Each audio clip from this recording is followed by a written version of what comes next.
प्यारे बच्चों, आज हम अपने पाठ के अभ्यास प्रश्न करेंगे। जैसे कल हमने किया था, हमने क्या कल पढ़ा था? शब्द परिवार। तो शब्दों की रचना कैसे कहते हैं, मूल शब्द क्या होते हैं? जैसे बुद्धि, बुद्धि मूल शब्द है। इससे कौन कौन से शब्द बने हैं बच्चों? बुद्धिमान, सुबुद्धि, दुर्बुद्धि, बुद्धिमानी। तो मूल शब्द से बनने वाले सारे शब्द उस भाषा के ही शब्द होते हैं। तो हमारा अगला है मान, मूल्य, धन। ये सब मूल शब्द हैं और इनसे बनने वाले शब्द भाषा परिवार के सदस्य कहलाएंगे। तो हमारा दूसरा मूल शब्द है मान। मान से बनने वाले शब्द हैं सम्मान, अपमान, सम्मानित, अभिमान। अगला है मूल्य। मूल शब्द मूल्य है और इसके परिवार के शब्द परिवार में है अमूल्य, मूल्यवान, बहुमूल्य, मूल्यांकन। धन मूल शब्द है, धन से बनता है धनी, धनवान, निर्धन, निर्धनता। तो किसी एक शब्द से बनने वाले शब्द एक ही शब्द परिवार के होते हैं। तो मूल शब्द से बनने वाले सभी शब्द एक ही शब्द परिवार के होते हैं। तो हमने शब्द परिवार के बारे में जाना, मूल शब्द से कैसे शब्द परिवार के अन्य सदस्य बनते हैं, ये हमने जाना। अगला हम लोग चलते हैं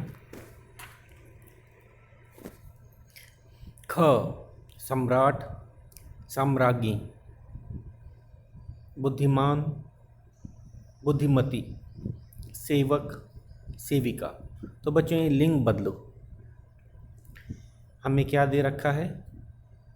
हमें पुल्लिंग शब्द दे रखे हैं और उसका स्त्रीलिंग लिखा हुआ। सम्राट, साम्राज्ञी, साम्राज्ञी स्त्रीलिंग है सम्राट। बुद्धिमान, बुद्धिमती, बुद्धिमान पुल्लिंग शब्द है और बुद्धिमती स्त्रीलिंग।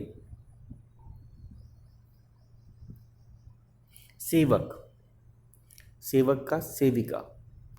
सेवक पुल्लिंग शब्द है, सेविका स्त्रीलिंग शब्द। उसी तरह बादशाह का हम लोग बेगम होता है, सेठ का सेठानी, विद्वान का विदुषी। विद्वान पुल्लिंग शब्द है। यह विद्वान लड़कों या पुरुष के लिए प्रयोग में आता है, विदुषी लड़की या स्त्री के लिए प्रयोग में आता है। तो बच्चों हमने देखा कि जो लिंग बदलो ये केवल हिंदी व्याकरण में नहीं है, ये हमारी पाठ्य पुस्तक के अभ्यास प्रश्नों में भी मिलेगा।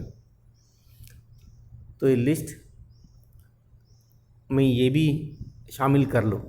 सम्राट, सम्राज्ञी, बुद्धिमान, बुद्धिमती, सेवक, सेविका, बादशाह, बेगम, सेठ, सेठानी, विद्वान, विदुषी। तो ये था हमारे ये भाषा से में जो दिया था, ये लिंग बदलो भी हमें मिल गया। अब चलते हैं बहुवचन। अब अगला है हमारा बहुवचन। तो फिर से एक बार मैं बता देता हूँ, व्याकरण का कुछ हिस्सा हमारे पाठ्य पुस्तक में भी है, इसको भी पढ़ना है, ये परीक्षा में आएगा।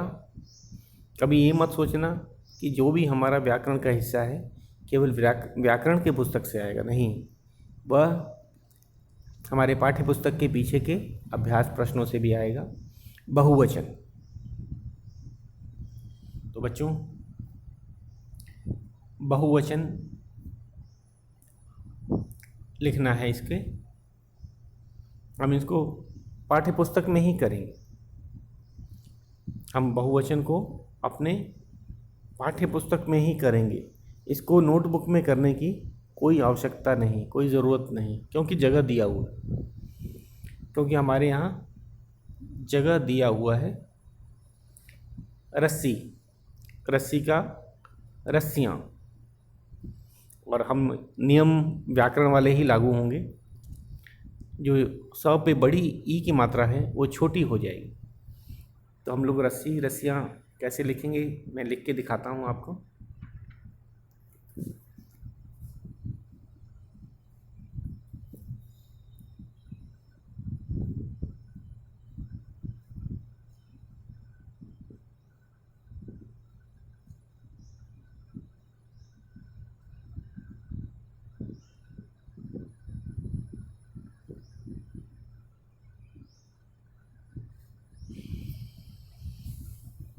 तो रस्सियाँ, तो हमने क्या देखा बच्चों कि जो स पे बड़ी ई की मात्रा थी वो छोटी ई में बदल जाएगी और यहाँ लगता है।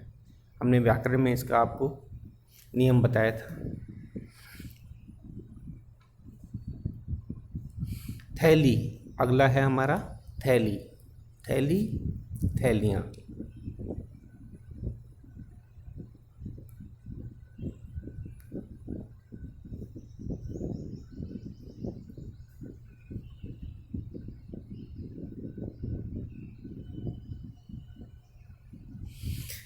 हाँ तो बच्चों थैली का थैलियाँ हो जाएगा। पत्नी, पत्नियाँ।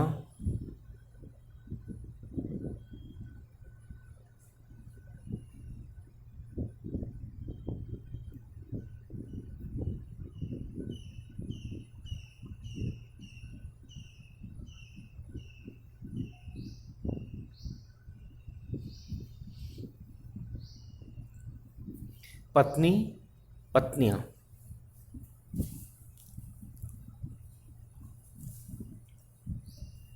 तो हमने फिर इसमें ध्यान से देखा कि जो बड़ी ई की मात्रा थी वो छोटी ई में बदल जाती है। और बच्चों एक और नियम होता है, अगर कोई आधा वर्ण आ रहा होता है तो उस वर्ण को भी लेके किया जाता है। जैसे हमने रस्सी में देखा, जो छोटी ई की मात्रा थी हमने आधा स को भी लेके मात्रा लगाई। उसी तरह पत्नी में आधा त जो था उसको भी अंदर लेके मात्रा लगाई। हवेली, हवेली में भी ल पे बड़ी ई की मात्रा है, ए छोटी ई हो जाएगी और यहाँ लगेगा।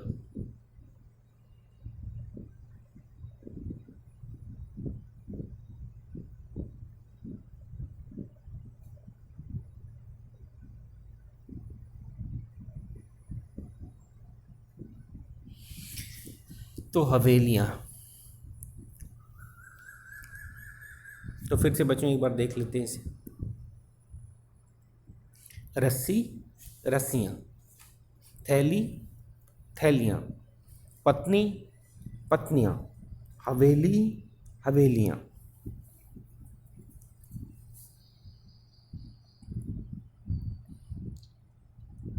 अब हम सड़क, गर्दन, बहन, चाल, इन सब के बहुवचन रूप लिखेंगे। तो सड़क का होगा सड़कें,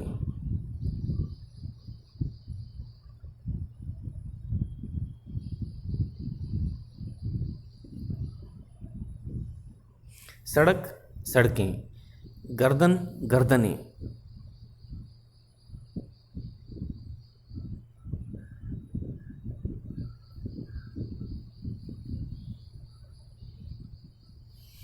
गर्दन, गर्दनें। बहन, बहनें।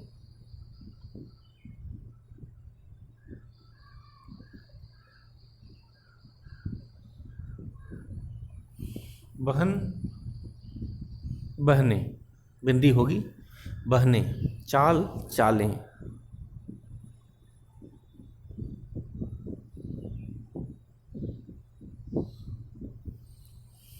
चाल, चालें।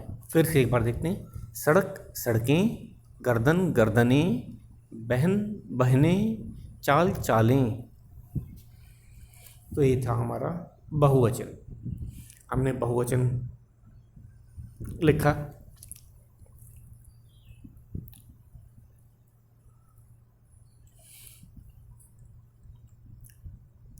हमें इसको पेंसिल से ही अपने पाठ्य पुस्तक में लिखना है। जगह बनी हुई है बच्चों, हमको क्या करना है, पेंसिल से ही इसको लिखना है। अगला प्रश्न है, पाठ में से 10 भाववाचक संज्ञा शब्द ढूंढकर कॉपी पर लिखो। तो भाववाचक संज्ञा क्या होता है बच्चों? कोई गुण, अच्छाई, बुराई, सुंदरता, भाव या दशा, ये हमें अपने पाठ से ही चुनकर लिखना है। ठीक है। जैसे दुखी, नगर सेठ दुखी होकर कहने लगा, तो दुखी क्या है? दुख एक भाव है। अशर्फियाँ पाकर खुसरो बड़ा खुश हुआ, खुश क्या है? एक भाव है। ठीक है। तो चतुराई, सूझबूझ, ये सब क्या है? भाव है। ईर्ष्या, अकबर के बहुत से दरबारी बीरबल से ईर्ष्या करते थे।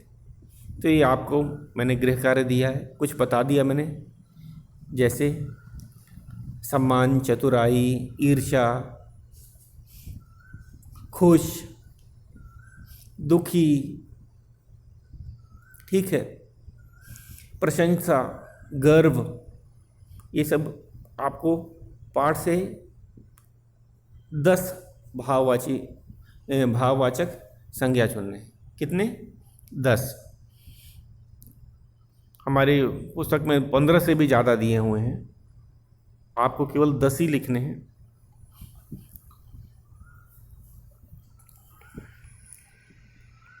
अब हम चलते हैं अपने चौथे प्रश्न पे। इन शब्दों के अर्थ पढ़ो और दोनों अर्थ स्पष्ट करते हुए वाक्य बनाओ। तो बच्चों, इसको हम देखते हैं चाल। चाल के 2 अर्थ होते हैं, चलने का ढंग और दूसरा है कपट या छल। जैसे खुसरो की क्या चाल थी कि बहन को, सीनत को साथ लेके अकबर को परीक्षा लेने के लिए प्रेरित करना, तो उसकी चाल थी। और दूसरा चाल का है चलने का ढंग। ठीक है। चलने के ढंग को भी चाल कहते हैं। और चाल का दूसरा अर्थ होता है कपट या छल, धोखे से। ठीक है। जैसे पाकिस्तान भारत में आतंकवादियों को भेजने के लिए तरह तरह की चालें चलता है, तो ये क्या है? कपट है, छल है इसमें। और दूसरा चाल का अर्थ है चलने का ढंग। इसका एक मैं वाक्य बनाता हूँ, आपको पता चल जाएगा चाल।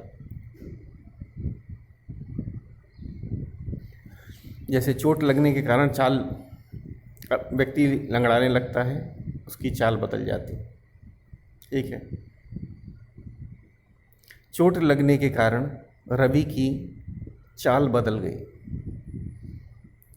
पैर में चोट लगने के कारण रवि की चाल बदल गई। तो ये चलने का ढंग शायद लंगड़ाने लगने का है, जब व्यक्ति अपने सामान्य चाल से नहीं चलता है तो। ठीक है। तो चलने का ढंग।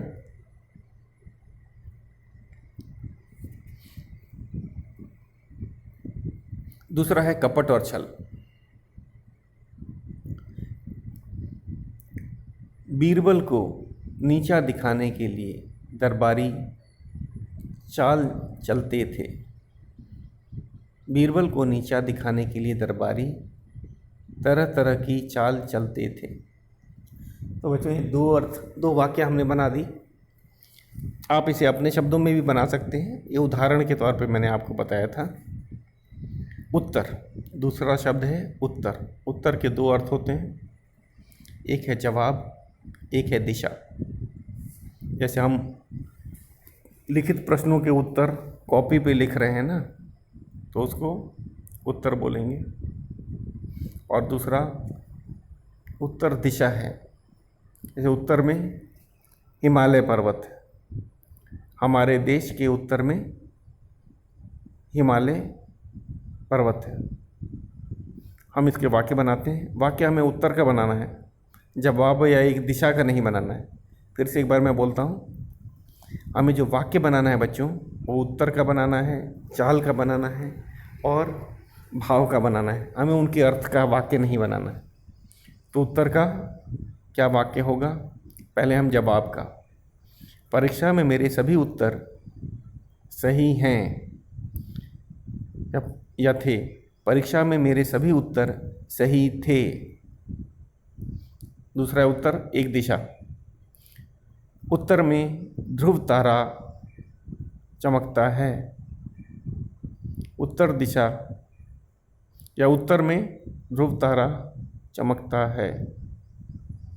तो हमने इसके दो वाक्य बनाए। आप इसे अपने वाक्य में भी बना सकते हैं। मेरा वाक्य तो जस्ट उदाहरण के तौर पे ही, ठीक है ना।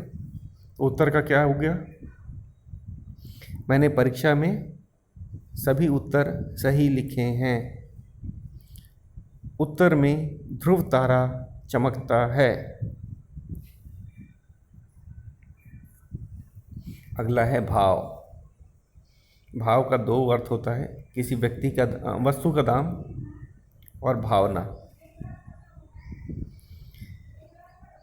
तो व्यक्ति वस्तु का दाम, हम लोग पहला प्रश्न है वस्तु का दाम। जैसे हमको वाक्य भाव का ही बनाना है। पहला है वस्तु का दाम, दूसरा है भावना।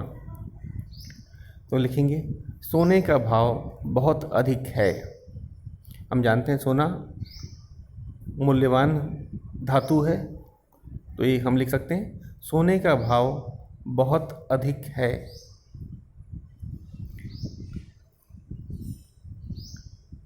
हम में देश प्रेम का भाव होना चाहिए। सब में देश प्रेम का भाव होना चाहिए। तो ये भावना के लिए किया है। तो बच्चों भाव के दो हम लोग वाक्य बनाएंगे। पहला है वस्तु का दाम, सोने का भाव बहुत अधिक होता है। ये वाक्य हो गया। सोने का भाव बहुत अधिक होता है। और भावना, भाव का भावना, हम सब में देश प्रेम का भाव होना चाहिए। हम सब में देश प्रेम का भाव होना चाहिए। तो हमने ये अपना चौथा प्रश्न कर लिया।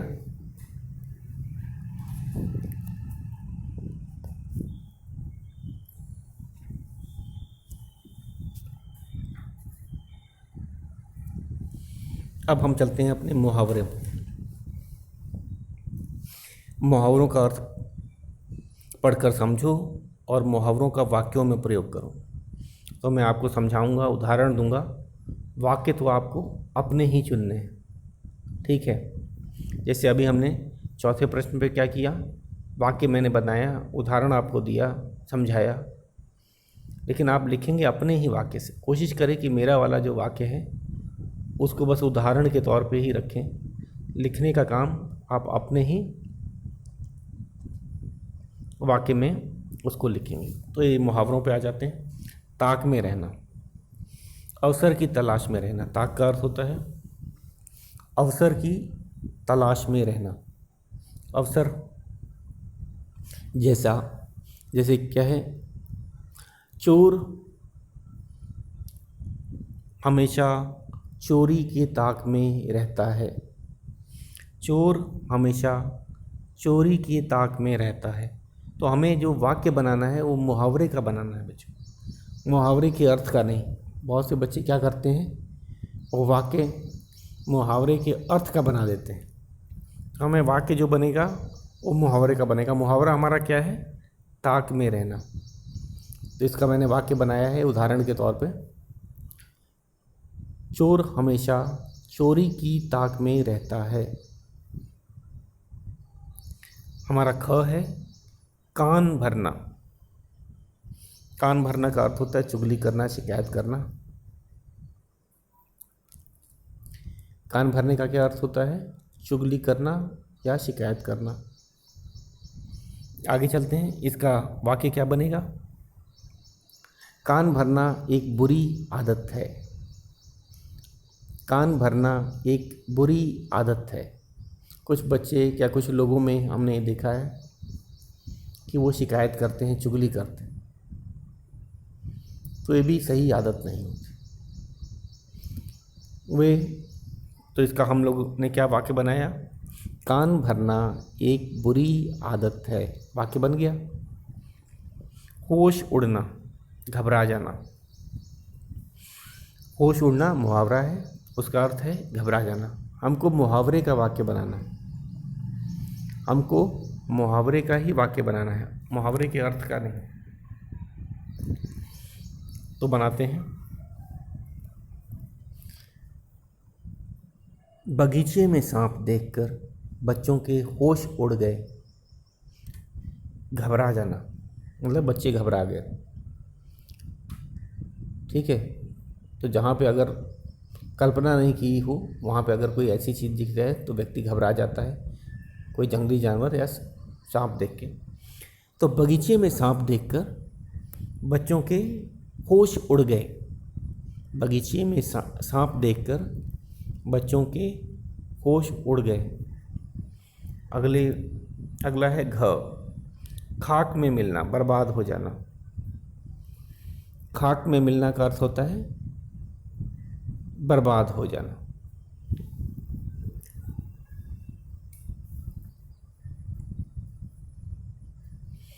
तो इसका हम वाक्य बनाएंगे। हम वाक्य बनाएंगे मुहावरे का, मुहावरे के अर्थ का नहीं। ठीक है, खाक में मिलना का अर्थ होता है बर्बाद हो जाना। हमने पाठ में भी देखा था कि सेठ डर गए थे कि कहीं उनकी हवेली को बीरबल तोड़ ना दे, तुड़वा ना दे, गिरा ना दे। तो हम लिखते हैं, इसका मुहावरा का वाक्य बनाते हैं, खाक में मिलना।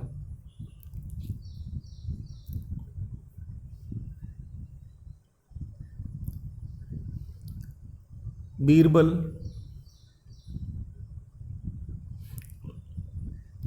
इसका हम लोग बनाते हैं खाक में मिलना। जरूरी नहीं कि कोई वस्तु ही गिरे, ठीक है, वस्तु ही तोड़ी जाए तभी वह खाक में मिलेगा या बर्बाद हो। कोई भी चीज़ बर्बाद हो सकता है, जैसे सपने भी। परीक्षा में फेल हो जाने के कारण रवि के सपने खाक में मिल गए। परीक्षा में अनुत्तीर्ण होने पर रवि के सपने खाक में मिल गए, मतलब बर्बाद हो गए। ठीक है, तो ज़रूर नहीं कि कोई हवेली ही गिरे, कोई बिल्डिंग ही गिरे तभी खाक में मिलेगा। उसका अर्थ होता है बर्बाद हो जाना।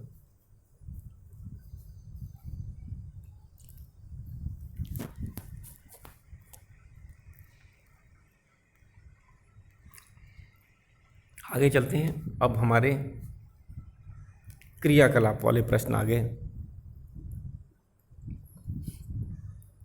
पहला है, अकबर और बीरबल के और किस्से पढ़ो और कक्षा में सुनाओ। हम जानते ही हैं बीरबल और अकबर के किस्से बहुत हैं। बीरबल अपनी हाजिर जवाबी, बुद्धिमानी, चतुराई के लिए प्रसिद्ध थे। तो बच्चों, इसकी आपको नेट पे बहुत सारी किताबें मिलेगी अकबर और बीरबल पे। मैं चाहता हूँ कि आप ज़रूर एक दो कहानी पढ़ो और उसको याद रखो। जब हमारा स्कूल खुलेगा, कक्षाएं चलेंगी, तो आपको कहानी सुनाने के लिए मिलेगा। वैसे भी हमारे यहाँ एक प्रतियोगिता होती है, हिंदी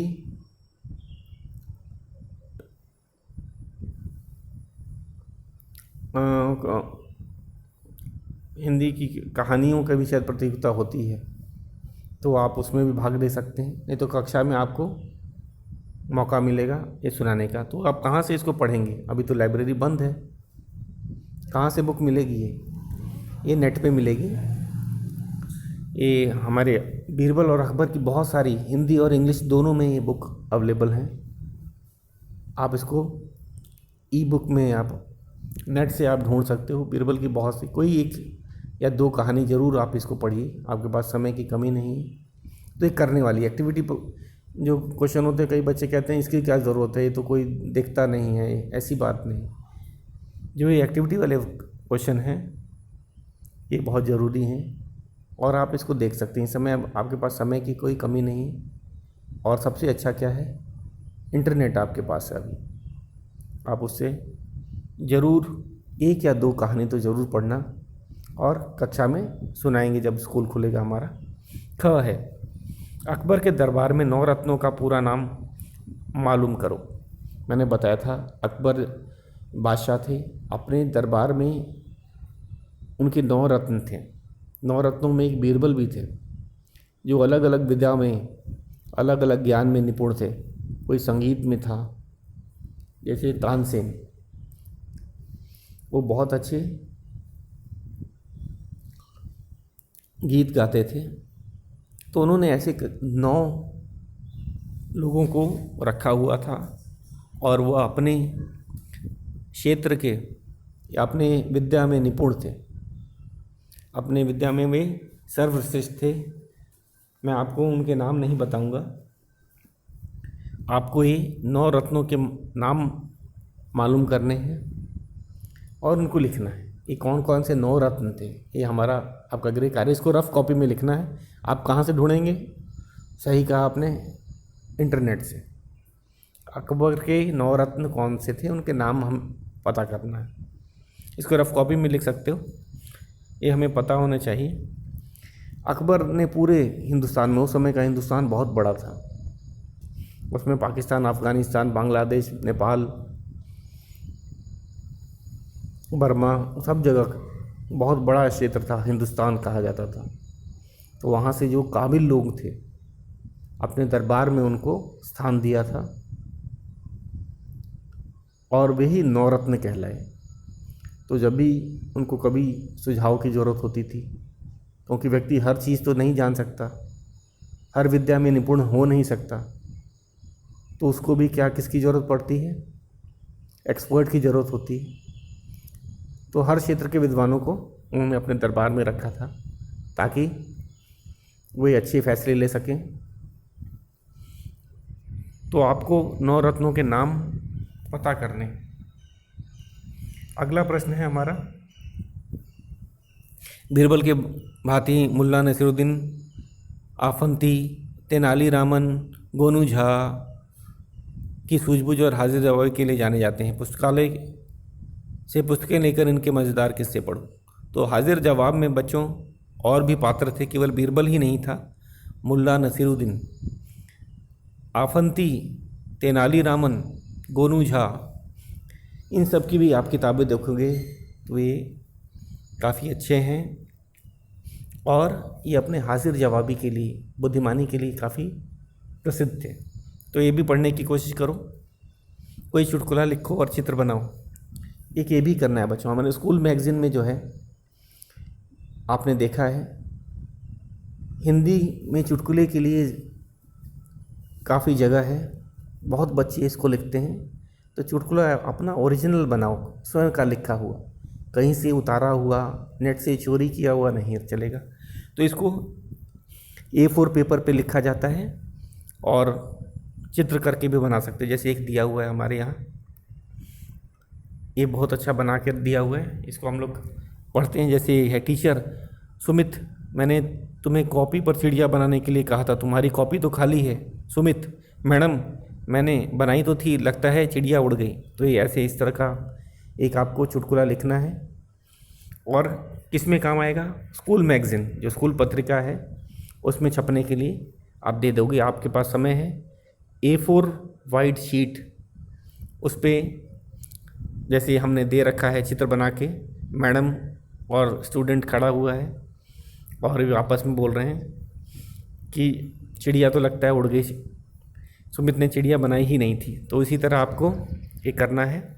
आज के लिए इतना है, कल हम अपना तीसरे पाठ पे चलेंगे बच्चों।